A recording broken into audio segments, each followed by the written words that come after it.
Arbitrarily detained, former Pakistani Prime Minister Imran Khan has said that the powerful head of the intelligence service, Lieutenant General Nadeem Anjum, and the de facto ruler of Pakistan, Chief of Army Staff General Asim Munir, would be responsible should anything happen to him.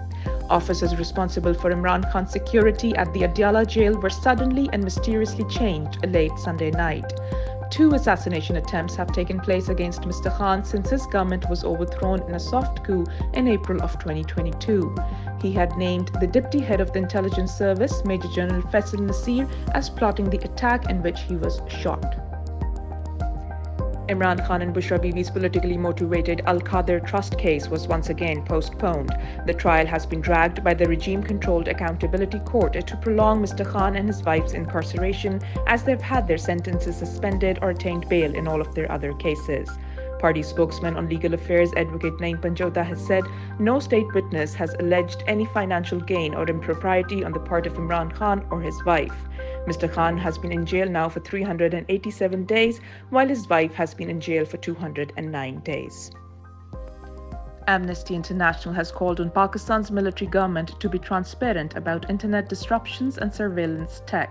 Pakistan's authoritarian military regime has repeatedly blocked internet services while reportedly installed a firewall to filter out any criticism of the army. In the statement, Amnesty said, and quote, "The opacity of the Pakistani authorities regarding the use of monitoring and surveillance technologies that block content, slow down and control internet speeds is an alarming concern.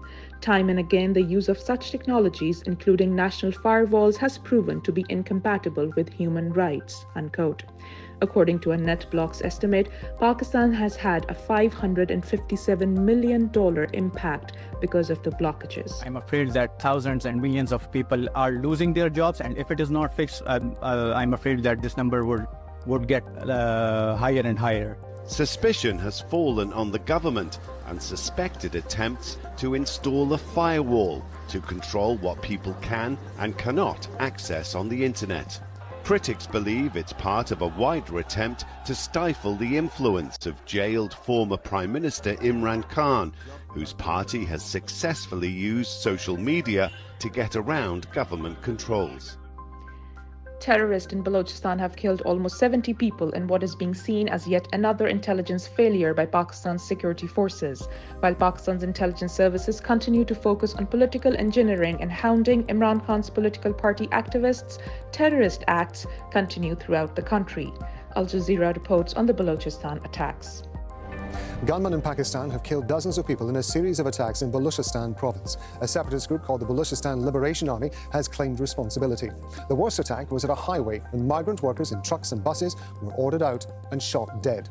Elsewhere, soldiers and police engaged in gun battles with separatists. Military and police sources say 74 people were killed in all, including 21 separatists and 14 soldiers. Kamal Haider has the latest from Islamabad. This is the aftermath of an ambush on a highway in Pakistan's Musa Khel district. At least 23 people were shot dead here after the attackers checked their identity cards, then opened fire. The gunmen first targeted the trucks. They burned them, and after that they stopped the buses. Any passenger who came from Punjab was forced to get off before they shot them dead. The gunmen also burned 10 trucks and vehicles before fleeing. It took several hours for the security forces and medical teams to reach the area. Both the dead and wounded have been taken to the nearest hospital. A medical emergency was declared when we heard about the incident. All of us, doctors, paramedics and other staff, have been present here in the hospital since last night and in the morning after prayers. The casualties were brought to our hospital. This is not the first attack of its kind. Earlier in April, another 9 people were killed in a similar attack in Noshki district of Baluchistan. Pakistani security sources say there have been a number of attacks across Baluchistan, and they claim to have killed at least 12 of the attackers, without giving exact details of all the locations. A separatist group called the Baluch Liberation Army has claimed responsibility for the attack. Pakistan's interior minister called it barbaric and promised to bring those responsible to justice. Kamal Haider, Al Jazeera.